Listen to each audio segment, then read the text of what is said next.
व्यादेहाय दक्षिणामूर्तये नमः. Om Shanti Shanti Shanti. So we were discussing these 15 angas or 15 steps towards samadhi, towards Atmagyana. This is not Patanjali Nirodha Samadhi, but this is through Brahmakara Vritti Samadhi. And we had discussed about different steps. What is asana, pranayama, everything, and what is manana. Pranayama we were discussing. So what is pranayama? He's saying generally by pranayama mean exercising some control and discipline in your breathing exercises. So you do some manipulation of your breath in a positive way. Through rhythmic breathing, we sort of are able to calm down the way our mind functions. That is the benefit. Very primary, simple way to understand that by controlling our breath, by meditating on our breath, it's always possible to cool down the whole system and it works. And there are three aspects to it: Rechaka, Puraka, and Kumbhaka. We try to clean up our inner system by removing carbon dioxide. So, generally, it starts with breathing out. Generally, people say pranayama means breathe in. No, first we breathe out, and then rhythmically, slowly, we breathe in. We hold it for some time, which is Kumbhaka, and then that Rechaka first, then Puraka, we breathe in, hold it for some time, slowly breathe out, which is Rechaka, and then we hold it again, that is Bahya Kumbhaka. That is how it happens. Now, however, he's saying the Vedantic way of meditating or understanding pranayama is slightly different. And how does that work? That is what we were discussing. He's saying that chittadi sarvabhaveshu brahmatveneva bhavanat nirodha sarvabrittinam pranayama sauchyate. We had done ucharanam of this. Chittadi sarvabhaveshu brahmatvena eva bhavanat. Now, whatever you are having, so the two processes of the yogic process and the Vedantic process are kind of mutually supportive, but they are exact opposite of each other. The yogi will say that through my asana pranayama and through my mental discipline, I am going to control my mind. So, abhyasa vairagyabhyam tan nirodha. And what is yoga? Yoga chitta vritti nirodha. Disciplining the mind, chitta vrittis, terminating them, stopping them. That is what is yoga. And how do you do that? With vairagya, detachment from the sansara, and abhyasa. Continuously you practice it. That is what they say. The Vedanti is presuming that you are Samadhamadi Satka Sampati Sampanna. You have the, Sadhana Chatushtaya Sampannaha. They are the students of Vedanta. What are the Sadhana Chatushtaya? Viveka, Vairagya, Samadhamadi Satka Sampati plus Mumukhitva. So Samadhamadi Satka Sampati includes many of the aspects of yoga. Sama Mana Nigraha, Damaha Indriya Nigraha, Uparati, withdrawal from the external world, what they call Pratyahara. And then similarly Titiksha, Dvanda Sahanam, being able to bear or put up with some adverse feelings, inputs, stimulants, whatever comes to us, dealing with it. Not getting terrified, anxious, or restless. Titiksha, and then Shraddha, having faith in the words of the Acharya and in the Shastras, Shraddha and Samadhana. And finally, also having Samadhana. Samadhana is what? Having the Samadhi. So, what Patanjali Yoga Sutra separately discusses, these are all included in the preliminary qualifications of a Vedanta student. So, Sankaracharya, when he is trying to explain the same things which are mentioned in yoga sutras in the yogic sciences, he is giving it a intellectual philosophical twist. He's saying no, I'm not talking about very low level childish kind of sadhanas. I am talking about something more contemplative. The approach to all these words that we discuss in the yoga sutras, he is looking at them from a point of view of contemplation. That is how he is dealing with it. And what is he mentioning? He's mentioning like this. So, breathing in, breathing out. See how he's completely changing it. He's saying, चित्तादि सर्वभावेषु ब्रह्मत्वेन एव भावनात् निरोधः सर्ववृत्तीनां प्राणायामः स उच्यते. He's not saying you control your breath. He's saying all the movements of your mind, the wanderings of your mind, and the mind clings to stuff which it is attached with. We have old sanskaras and vasanas. We are not even aware of them. They are lying inside us in very encrypted form. Whenever there is a stimulus, the mind gets ignited. So, for example, there is a investor. So he meets a person and he's traveling in a tube, underground metro, or he's traveling in a flight, and next to him the guy is talking about some investment proposal. His ears stand up. Why? Because vasana is there. Vasana is not desire, it's all sanskaras, encrypted sanskaras hiding in us, and they immediately come to the forefront. Similarly, as Vedanta students, you are, if some all of us someone is traveling in a flight or something, you see somebody is holding a book on how to pacify the mind, you immediately get interested. So vasana is born out of our millions of births and deaths. We have these vasanas lying in us, and because they are lying in us, how do we replace them? Because they are the mother of raga, dvesha, and everything. Vasana kya, that's how in Bhagavad Gita Madhusudana Saraswati gives us a piece of advice, and Buddhists also give us a piece of advice, that if you are suddenly stuck in an area which is stinking, it's very dirty, what do you do? He's saying, okay, use your perfume. You can't do much right now. So we have a lot of sins, a lot of bad karmas in our past. How do I start? Where do I start? No, you start with any good activities. That is the perfume stick in your hand. That is the perfume bottle in your hand. Spray it. Freshen up the air around you with divine connection. Either japa or nama japa or meditation or whatever you want to do. Even listen to a beautiful song in praise of the divine. That is the incense stick you have. You have to light it up. That is what he's mentioning. Chittadi sarva bhaveshu brahmatvena vibhavanat. You see these appearances, all this sansara appears as X, Y, Z, house, car, relations, bad thing, good things, all that. And we are restless, dealing with these multiple uh, stimuli which sort of enter us and invade us from moment to moment. Most dangerous this thing these days is to open the TV in the evening to watch news. All bunch of lies. There's nothing real.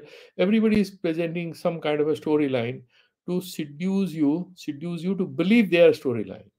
There's nothing true or false about it. And you actually know what is true, what is false. It's not so difficult. But they want to entice you to buy something. They are trying to, well, any social media, anywhere. So everybody is targeting our consciousness.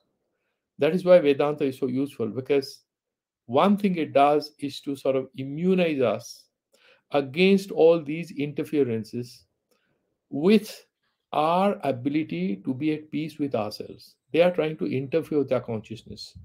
They are trying to attack, invade, you know, strangulate in a way our freedom through all these kinds of forced information overload. Everybody is trying to sell some idea, some information, and there is a business idea behind that. So, when you see this whole sansara as essentially an aberration, not in the real sense of the term, it is an obtuse reflection of the truth. Like the rope appears as a snake, the same Brahman, that Atma Tattva, only takes the names and forms of multiples of things which are appearing before you and multiple of things which are arising in us because of purva sanskaras. But we see everything as adhisthana, the brahmatvena eva bhavana, nirodha sabhavrittinam. Then earlier he has already mentioned what is maunam. Maunam is not keeping silence. Maunam is realizing that the only true thing to focus on is the Brahman, which cannot be described in words. What can be described in words in samsara are essentially fruitless when it comes to liberation, when it comes to the desire to be free. Therefore, not to at all have an intention to either speak verbally or within ourselves. That is the absolute maunam, which is very contemplative in nature. This maunam is not absence of words, either mental or verbal, with sound or without sound. No, it's not about that. It's about being contemplative on that truth and realizing that whichever way I use my thoughts to think about that Atma Tattva, I cannot. So I just focus on it. I just meditate on it. That is that high level of contemplation. Same way he's saying, Nirodha Sarvavrittinam, not disciplining the mind by doing breath control or anything, but by realizing the truth, bringing that to your center focus. Like the teacher enters into the class, all the children become saintly. The dad comes home, children become saintly. They don't want to upset their dad. He's coming after a long day's work. Similarly, our mind will not jump around once our whole self becomes aligned with that truth, becomes aligned with the Brahma Tattva. Nishedhanam prapanchasya rechakakhya samiranaha. Nishedhanam prapanchasya rechakakhya samiranaha. Brahmi vasmiti vrittihi purako vayurivitaha. You know, this is again a slight twist of the original simple way of understanding what is Rechaka and Puraka. Rechaka is breathing out, Puraka is breathing in. He is now again giving it a contemplative explanation. What is Rechaka? Breathing out old air or carbon dioxide lying within you by flushing it out. That is what we call as our Rechaka. He's saying no, Nishedhanam prapanchasya. Real Rechaka, Vedantic Rechaka is not breathing out, but he's saying breathe out samsara from you. Breathe out these set of lies that you are attached to. There is this beautiful statement of that famous author Hermann Hesse, the German great German author who is also the author of the book Siddhartha. He was living a very good life, and then what happens is that there are so many shocking stories that he writes, and he goes to Switzerland because one fine morning he wakes up and writes in his diary, I realize that I have been living a lie. There are many such sad stories that he has written. One of his stories is a guy who is all otherwise a very innocent guy, boring guy, not very smart, not very exciting. He has a beautiful wife. They are going to a ballroom where everyone is dancing. His wife is dancing, and then he realizes that his wife actually never loved him.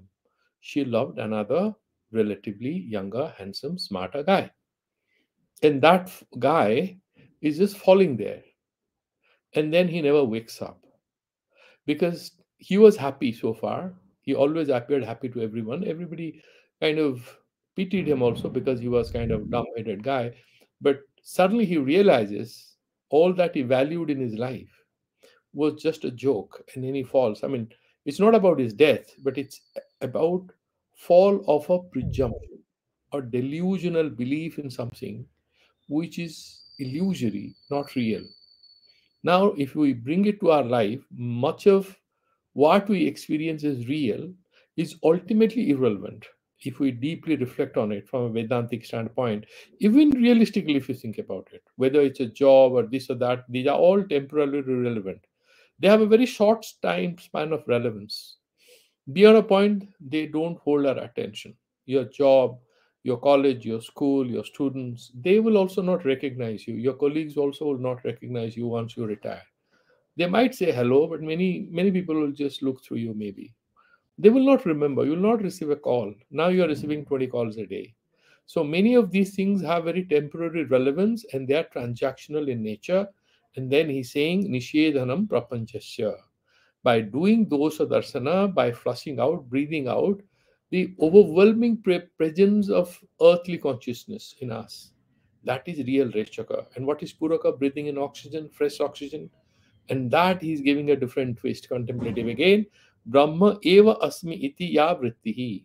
The real oxygen for our well-being, the real oxygen for ascendance of our consciousness is to remember that we are Nitya Mukta Buddha Swabhavaha. Nitya Suddha Buddha Mukta Swabhavaha.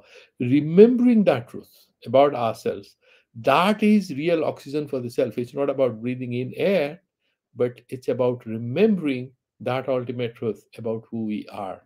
That is Puraka. Ba- Then that is Puraka Vayuhu Iritaha. Vayu Riritaha. So that is what is the Puraka Vayu, inhaling. That is done. Now we're going to the verse number 128. ततः तद्वृत्तिनैशल्यं कुम्भकः प्राणसंयमः अयं चापि प्रबुद्धानाम् अज्ञानां घ्राणपीडनम् ततः तद्वृत्तिनैशल्यम. Nischalata means absence of restlessness. You're stabilizing it. What is the physical kumbhaka is for Hatha Yoga or the Yoga Shastra? Holding of your breath. When you have breathed out or you have breathed in, you are just holding it and you are quietening yourself up. That is what is kumbhaka. Tataha tad vritti naishalyam. From Vedantic standpoint, it's nothing about the physical breathing in and out.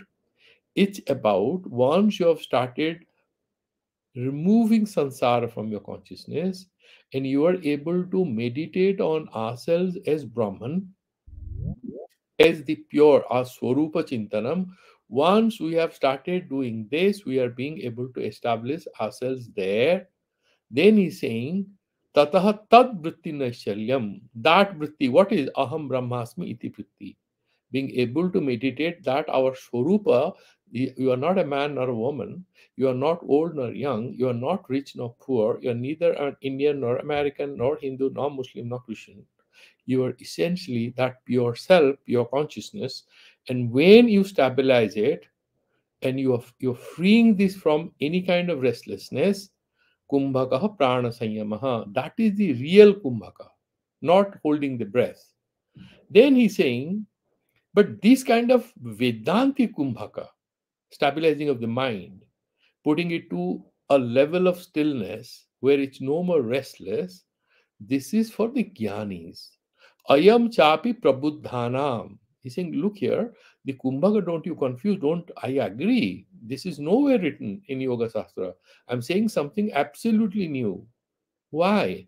Because I'm talking about the strong, bright, good, dedicated students of Vedanta and Upanishads. Prabuddhanam, those who are wiser, they don't get stuck with some breathing exercise that doesn't achieve anything. And like I met somebody, I shouldn't take the name of that particular spiritual order, and he's now he's gone to take a diksha of Ramakrishna mission, and then now got into Vedanta after a couple of decades in some Kriya Yoga, some kind of practice. There are different kinds of schools teaching different kind of kriyas. It's all breathing exercises. I said, why you are not happy with it? He said, no, I don't know. People are saying 2 week course, 5 week course, they think they'll get liberated. They spend some money, go and stay. It's a holiday, they go back to their stress. Because the inner understanding, until we get that inner understanding, using props and crutches, you're not going to be stable. It's all based. Rite jnanam na kaivalyam. That is why I tell you, ultimately, you can look at everyone. So at the end of their life, they all turn to Vedanta and Upanishads because that is the ultimate medicine. You can try several things, but these are not permanent solutions. The only solution is turning to the Jnana Yoga ultimately. And Bhagavan says this, all these karmas, Jnane Parisamapyate, that he also mentions in Bhagavad Gita. So he's saying, Tatah tad vritti naishalyam kumbhaka prana sanyamaha ayam chapi prabuddhanam. It's only for the wiser ones. Ajnanam grahana pidanam. What about pranayama? The ajnas who do not know Vedanta, what kind of pranayama they do? They hold their breath. They only trouble their nose, nothing else. You forcibly hold your breath, you feel some pain in your nostril. If you have sinusitis, you have other kinds of complications.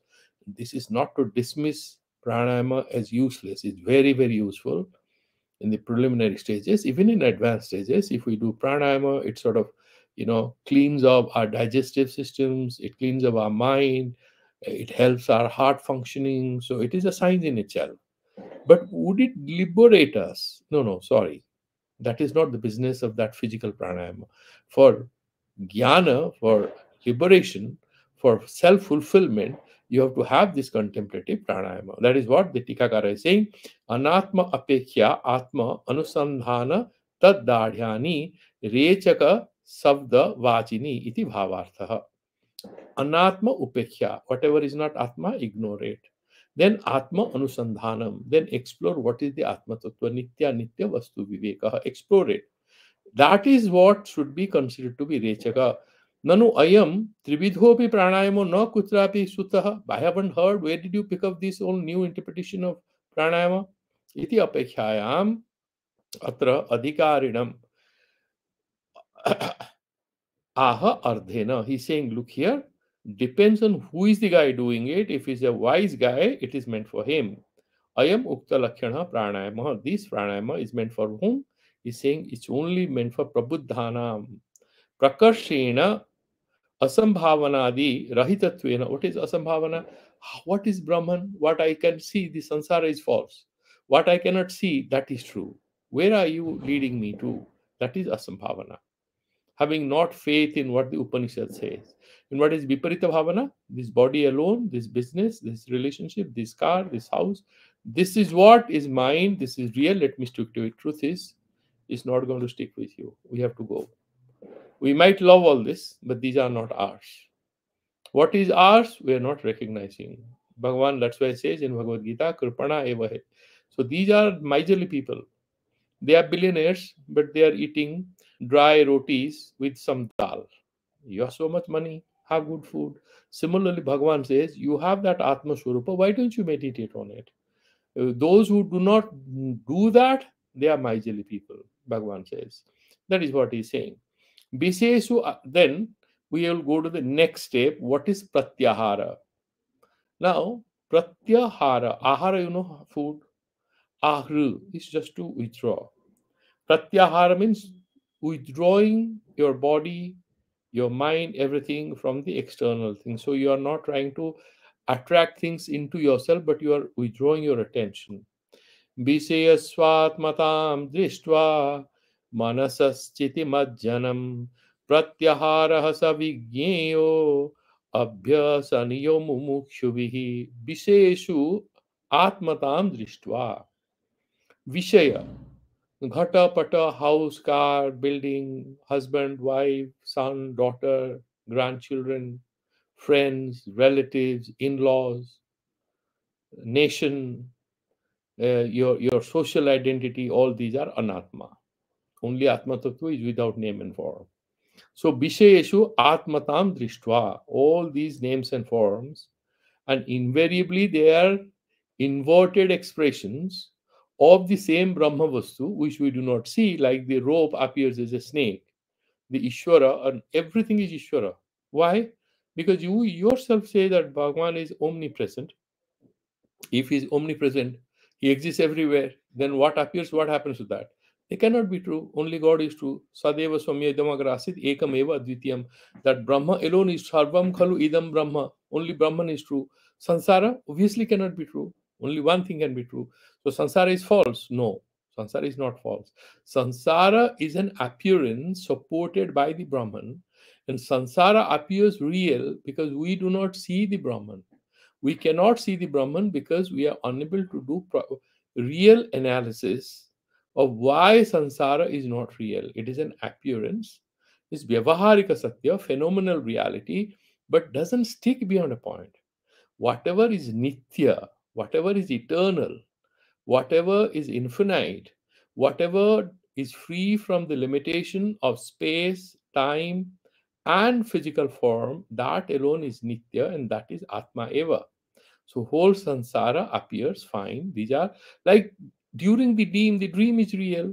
Once we wake up, this Jagrat Avastha, whatever we see, whatever we talk, everything is real, but in a phenomenal sense. And there is an ultimate reality, which is the Brahman, where all of us exist, but not as bodies, not as names and forms. We exist as pure consciousness. That existence shall not get terminated. The bodily existence, the mental existence, the emotional existence, these states of our being will get terminated. The only state that will not get terminated is the state which is beyond all temporary states, and that is that state of pure consciousness, and that is the fundamental reality about us. Therefore, he is saying, Visheshu Atmatam Društva Manasaha Chiti Majjanam. Chiti is seventh case. Saptama Vibhakti. Chiti means that Chaitanya. So mind jumps around. Chaitanya Achaloyam Sanatanaha. That is that Sakshi Chaitanya, that pure consciousness. Manasi Chiti, Manasaha Chiti Majjanam. You dissolve your mind in your pure consciousness. When that happens in Samadhi. That also happens in deep sleep, but that is not Chaitanya because you are in deep sleep. Chaitanya is always there. But you have the benefit of Brahmananda without the benefit of having Atmajnana. That is why that is not liberation. Like the baby holds onto the mother at night and sleeps, nicely sleeping, but doesn't know who the mother is.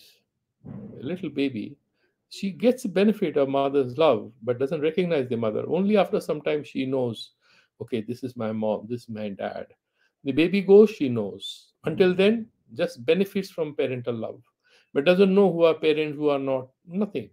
The mother holds, baby is happy. Somebody else holds, the baby is happy. She doesn't have the ability to know.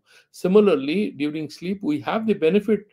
The body kind of releases a lot of stress and we recuperate. We sort of recover our sanity, our peace if we are in tension after a good sleep. The problem is that does not resolve the conflicts within. The conflicts are resolved over a period of time through understanding. Similarly, Atmajnana only can liberate. Sleep cannot. Otherwise, we'll not wake up. We'll go to sleep and we'll get moksha. That doesn't happen. So he's saying, Visheswa Atmatam Jishtva Manasaha Chiti Majjanam Pratyaharaha Savigneyo. That is the real Pratyahara. It's not, I shall not come out of my house. I'm going to close my eyes. I'm going to sit in meditation. Good enough. But that's an external behavior. The real thing starts when you graduate from that external preparatory step to the inside work, when you start doing the real work of analysis as to who you are and who you are not. That is how it happens. Savigyo. And then he's saying, what should I do with this pratyahara? Abhyasaniyo mumukshuvihi. That is what the muktikam is. Those who are aspiring for liberation, for atmajnana, they should try to practice it. That is what he's mentioning. Then the dharana. So, what is dharana? If you look at the Yoga Sastras, so he's saying Desa Vandhas Chittasya Dharana. Desa Vandha. So, sitting at a particular place, you're closing your eyes, or let's imagine you have opened your eyes a little. There is something called this Strataka. They light some lamp, or they'll put a mark on the wall, and you constantly look at it, or you close your eyes. Then you hold your attention on a particular object of your meditation without any movement. That is what is dharana. How they are mentioning dharana. So, stabilizing your attention and your mind, making it one pointed and holding on to it without any disturbance or distraction. That is what is dharana in layman's language as per the Yoga Sutras.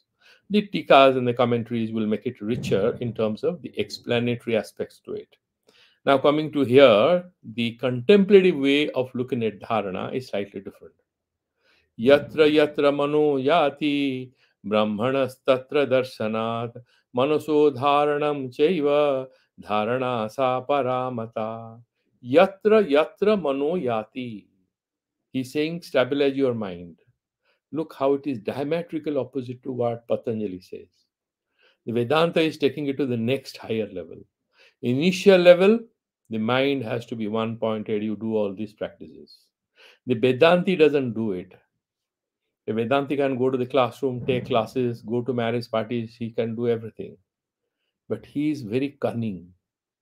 How he's cunning? What he does? Yatra yatra mano yati brahmanaha tatra darsana. He'll go to the classroom, look at the students. He doesn't look at them as students, saying everything is Atma eva. He's intoxicated with Vedanta. Like a drunkard, wherever he goes, behaves like a drunkard because he's intoxicated. Now, this particular Vedanti, he has installed a new operating system in his mind, in his consciousness, called Vedanta. So wherever he goes, he sees Brahman only. He says, yeah, these are boys, girls. One boy is saying something to a girl, she gets angry. Two more girls are complaining something to him. He's looking at everything, but he's warm, affectionate. No, he doesn't take anything seriously. He sees this is also Brahman, that is also Brahman. The good guy is Brahman, bad guy is Brahman.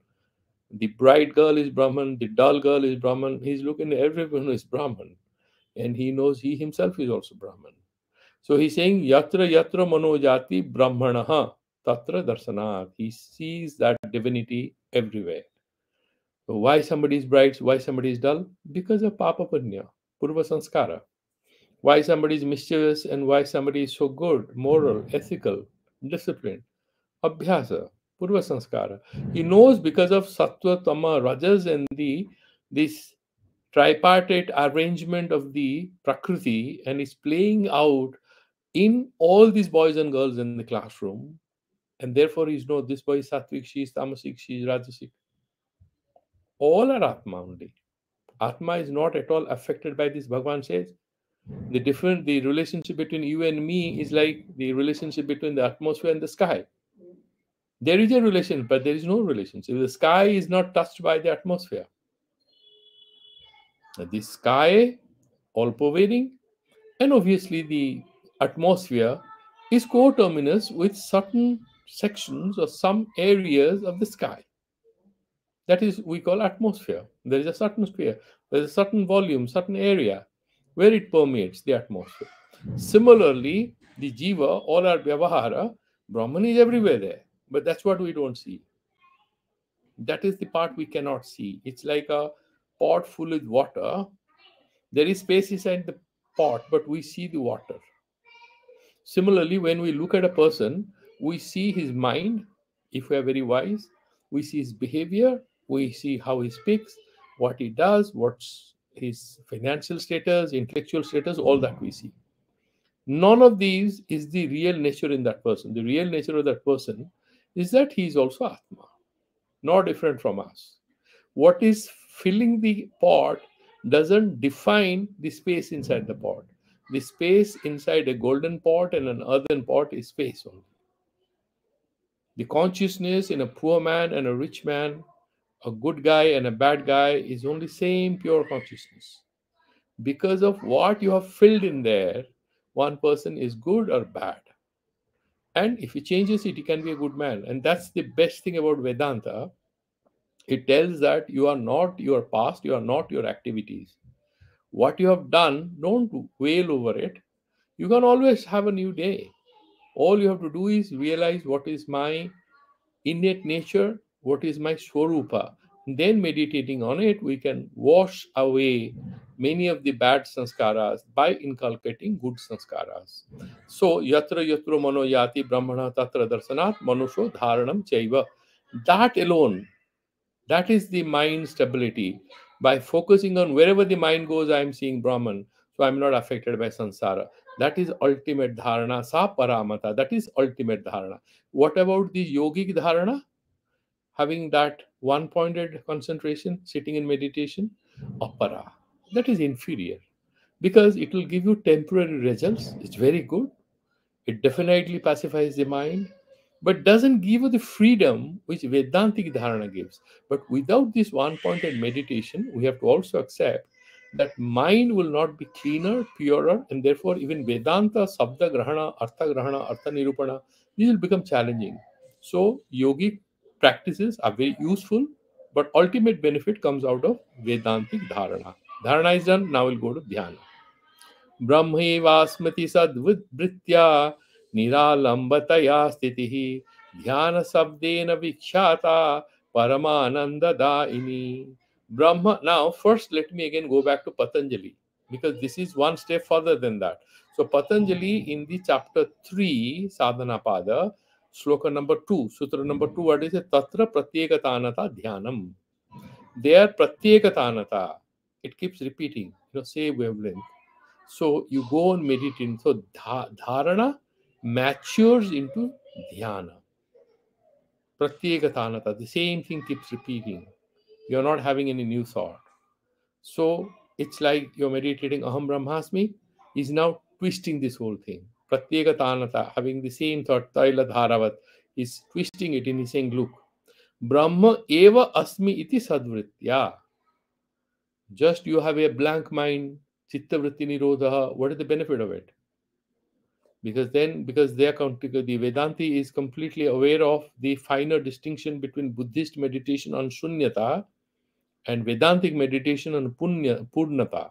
We are meditating on Atman. We don't consider the world is vacuous. No, we don't do that. Everything is Atman, and the Atma is not individual self. It's a universal consciousness. That is what we are talking about. And it doesn't give ahankara. It's only by renouncing ahankara that you ever will be close to realizing that Atma Tattva. And what the Buddhists say, they're saying you don't really exist. That is true. They're saying that you actually don't exist. Meditate on the sunyata. And that he's saying sunyata, karuna, it is the receptacle, it is the mother of compassion. So if you are able to realize that you don't exist, you will have compassion for others. They have that approach. Vedanti will say you can also have compassion by realizing that the other person is not different from you. All of us are one grand consciousness. We are split into different images because of our own karmas and papa punyas, sanskaras, and antakaranas. The Vedanta talks about unity. The Buddhism talks about also unity, but in a different sense, unity of absence, unity of non existence. We talk about unity of existence for Satchidananda Swarupa. So, truth, existence, and bliss. That is what we are talking about. They also talk about Ananda through Nirvana, but somehow they have a problem with the word Atma. Okay, even though they talk about Buddha nature, they also used a word called Alaya Vijnana. There are certain strands of Buddhism who are very, very close to Vedanta, but they don't explicitly use the word Atma. Even though they are like cousin brothers, what they call Shunya, we call Purna. That is the basic difference. Now, coming back to us, he's saying Dhyana Sabdena Vikhyeta Paramananda Daini. What? That sthiti, where you have Brahma Eva Aham Asmi. I am verily the truth, Sachidananda Swarupa, having that meditation, sadvritya, not to asadvritya, sunyata, I am nothing, no, not asadvritya, sadvritya, meditating on the existence, the easiness. Then you have that gives you ultimate ananda. And therefore, he's saying that sadvritya sati pramanantara badha ayogya. What is sadvriti? Atma exists. Okay. Now, this is a pen, and somebody says, no, this is not a pen, this is a pencil. So there is, so you write it, then it doesn't write. So it's not a pen, it's a pencil. So you have a snake is appearing. You properly see, put a torchlight, you see, no, it's a rope. So what you appear through one way of knowing, through another proof, you validate or invalidate its existence. Now, the Brahman's existence, the truth of the Brahman cannot be invalidated with whichever proof you may bring on board. Your scientific methods, your Anumana Pramana inference logical methods, or Pratyaksha sense perception, whatever Pramana you bring in, you cannot refute the existence of the Brahman because it is verily there in the Sastras, in the Sabda Pramana. That is the ultimate proof. Therefore, he is saying that when you meditate on that sadbritya, have you faith in this niralambataya. You don't take the help of any karma, that I will do any karma, then I will get liberation. No. Jnana, ajnana can be removed only with jnana. You have headache. You take a rasgulla, headache will go. No, rasgulla is going to the stomach. It's no medicine or anything. Sometimes medicine can remove. But if you are not being able to see, somebody plays good music, can you see? No, they are two different things. Similarly, ajnana nasaka is only jnana. There is a particular disease, you have to take the exact medicine to remove it. Similarly, karma cannot be a panacea, karma cannot be an alternative or an answer or an option to resolve the problems and issues associated with ignorance. If you don't know a subject, you have to study it. You become very friends with the professor, you sit in the library, you buy the whole library, you will not know about the subject. You have to read about the subject. That is how is mentioned that niralambataya. So you have this jnana thing, then obviously that is your dharana. Tatra pratyekatanata dhyanam, he mentions. Our thing is having Brahma eva asmi iti niralambataya stitihi. Now, Samadhi, final word, 124th verse. Nirvikarataya vritya brahmakarataya punaha vritti vismaranam samyak samadhir jnana sangyakaha. Nirvikarataya. Nirvikarataya means what? Without any antakarana vritti. Vikara, modification. Where it happens? In the mind. So if you start thinking about the Brahman, you can have 25 thoughts. That will not give us Brahma Jnana. Niralambataya means you have done enough vichara, you do very good analysis, and ultimately go on meditating on that, the conclusive answer, the conclusive understanding which you have attained through this adhyayana. You meditate on it, nirvikarataya vritya, brahmakarataya punaha, then aham brahmakara iti. That brahmakara vritti, we had given an example earlier. So you have a water channel, the water is going, you cut the channel at a particular point, irrigation channel, the water flows into a plot of land 10 meters by 10 meters. The water will take the form of that particular square size. The water will become a thin, what do you call it, a slice of water spread over 100 square meters. It takes the akara, it takes that shape. Mind, whenever it thinks about anything, it takes the shape of that particular object of thought. It gets reflected in the mind, we know it, then we name it. Like I look at the pen, then my mind takes that kalama akara, it takes the form of this pen, is reflected in a buddhi, I call it a pen. That is what Vedanta explains it. Brahma doesn't have any physical form. So how do you think about it? You will think about it, you will meditate on based on what you read about it. Satyam Jnanam Anandam Brahma Tattvamasi Aham Brahmasmi. These are Mahavakyas. You then do the vichara, adhisthana, and adhyastha. Whatever appears is not true. Whatever is hiding is true. The real truth about a film screen is that it's a screen. The fights, the dance, the activities, the emotional exchange of words that you see in the film, not real. What is real? That white wall or white screen. The adhisthana is real. The stories are repeated again and again. Similarly, the sansara, the only reality about the sansara is that the foundation of all this is Atma, is Brahman.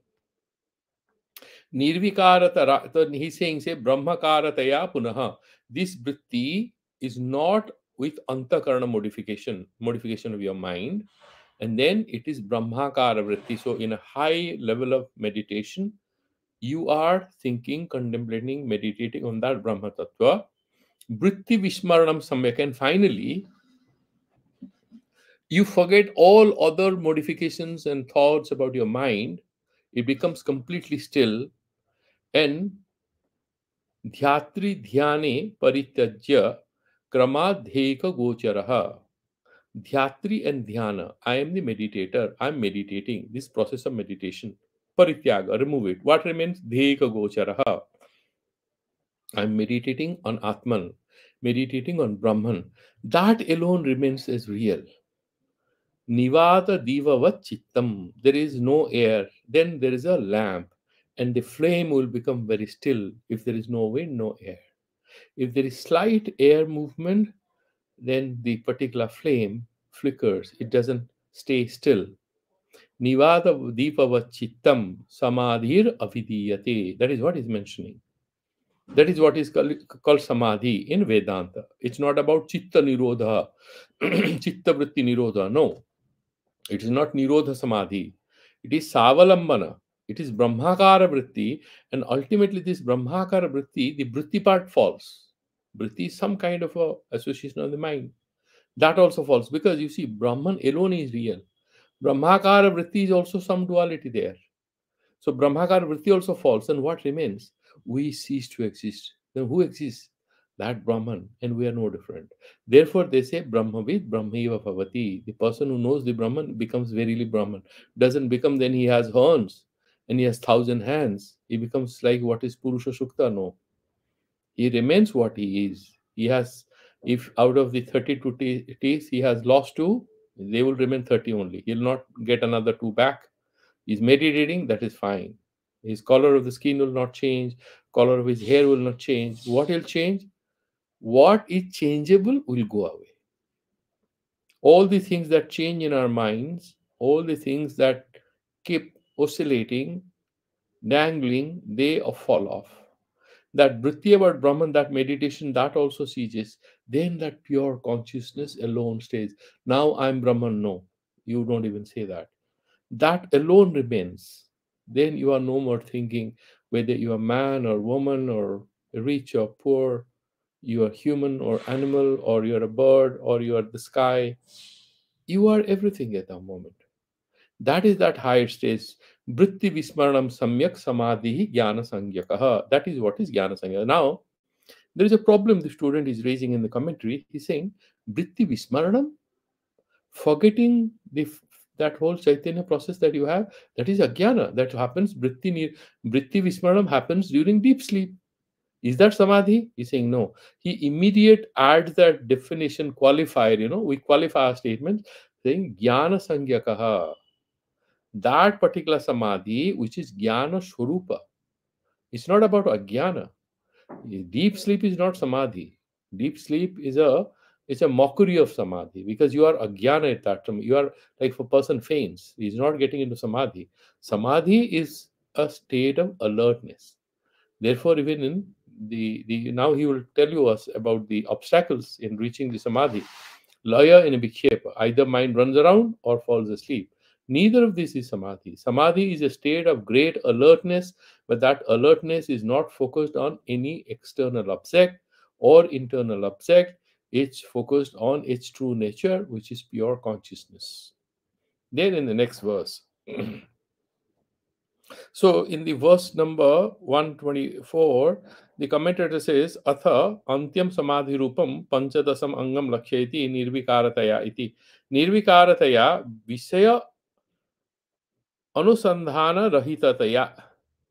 Nirvikarataya visaya anusandhana rahitataya. You are not thinking anymore about house and car and relations and money and this and that. No, you are not thinking about any vishaya, no objects of thoughts, nothing. Antakarana Britya, so there is no Antakarana Britti. Punaha Anantaram eva Brahmakarataya. So starting with Antakarana Britti is focused on Brahman. Then ultimately he's saying Brahmakarataya. Then it assumes the form of the Brahman, meditates on it. Then Yat Samyak Prapancha Sanskara Rahitam.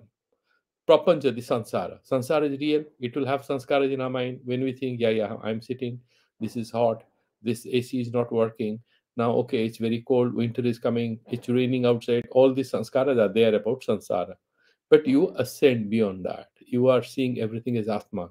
Then in that Atma, sanskara rahitam, dhatri dhyakara vritti sunyam. Dhyana, that you are meditating, and there is a process of meditation, you forget that. What remains? Vritti vismaranam, vritti shunyam, vritti vismaranam. What is that? Dvaita anunusandhanam. You are no more craving after dualities. You are only thinking about the Brahman, dheka gocharam. Then if you're saying sa samadhi panchadasa mangam itya, that is the 15th step. No, vritti vismaranasya ajnana rupatvad, but that is ajnana rupa. Katham samadhitvam iti asankam, then you are removing it. There is a doubt. How can you call it? He's saying Brahmatmekya bodhavave kevala vritti vismaranasya tathatvam.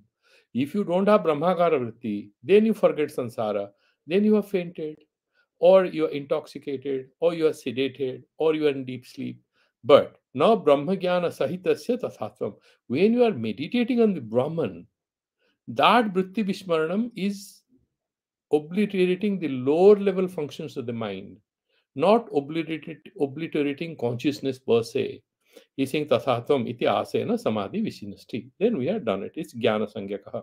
Then in the verse number 125, he's saying, what is the Yoga Sutra definition of samadhi? Tadevartha matra nirvasam swa Swarupa sunyam eva samadhi. Swarupam sunyam eva. Because chittavritti nirodha is nirodha samadhi. Nirodha samadhi or asampragyata samadhi he is mentioning there. But we are saying no. We are meditating on the Atma Tattva. Then in the verse number, what is the usefulness of it and what is the phalam he is explaining? in the verse number 125. Idanim tadartham sangam idam nididhyasanam uktam tadaha. What is nididhyasan? How to do it? Imam cha kritrimanandam tavat sadhu samabhyased vasyo yavat khanat pungshaha prayuktaha sambhavet swayam. Until what time I will do this whole business of nididhyasana? He's saying, look, nididhyasana is akritima ananda. What is kritrima ananda? You have an ice cream, you watch a film, you talk to somebody you love, or you watch some news program, or read a book, or you wear a good jacket, or visit a good tourist destination, whatever. These are kritrima, so they will not last. Anything which is a karya rupa has an expiry date. Whatever ananda we experience from external contact with any object, not permanent. Why do we still do it? That is our sanskara. We keep doing it. There are certain primitive sanskaras in us, like you have to have food, you have to have sleep, you need some normal comforts. These are fine. Beyond that, there are craving for certain things which are illusory, they don't lead us anywhere. So, imam cha akritamam anandam, that is nididhyasanam. Tava sadhu samabhyas, until what? Until that point, yavat vasyo kshanat pungshaha.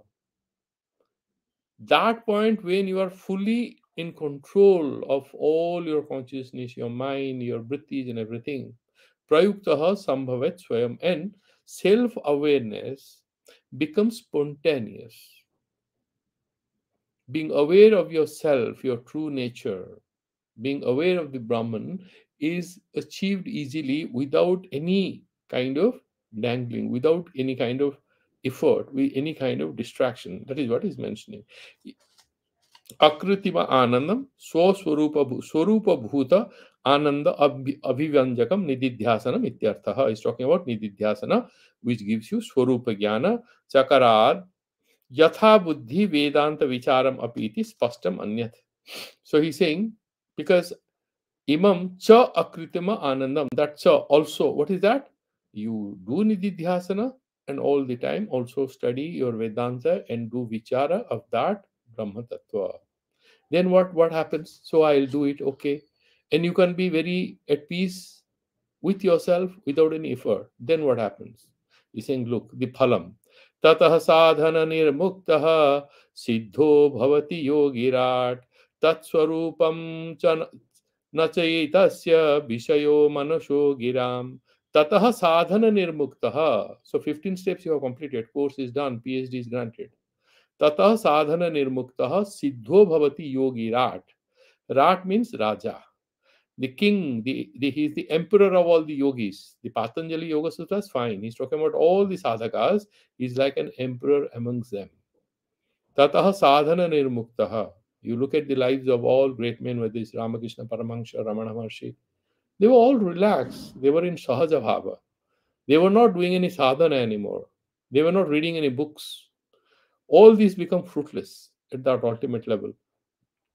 Tat swarupam nacha etasya vishayo manusho giram.